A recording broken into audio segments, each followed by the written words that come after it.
Hey guys, it's been a while since I've done any fishing.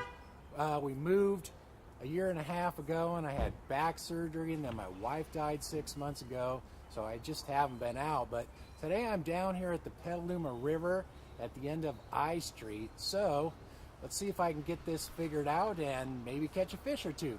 I'm using frozen anchovies for bait.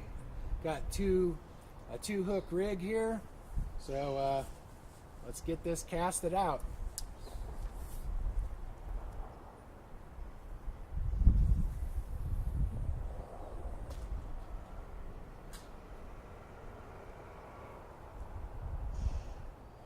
It's about 8:30 in the morning and I'm fishing an incoming tide. It's pretty low right now, but it's coming in pretty fast.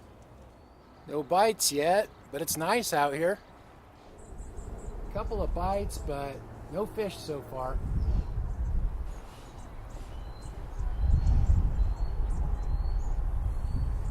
Well, at least the girls rowing didn't run into my line. That's happened a few times here.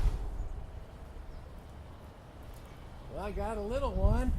It's probably only about 8 or 10 inches, little striper, but first one of the season.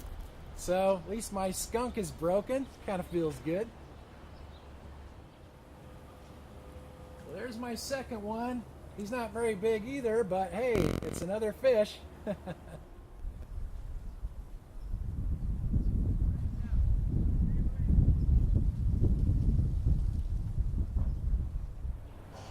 There's number 3. He's not very big either, but at least they're biting. Well, I think I'm going to pack it up. I've been here about 3 hours. Fish have been biting pretty good. I caught those 3 little ones. They've been biting pretty good. So, but my arms are starting to hurt from the TOS, and it's my first time fishing since I had my back surgery. So I don't want to overdo things. I'll probably be paying the price tomorrow as it is. Thanks for watching, you guys. Talk to you next time.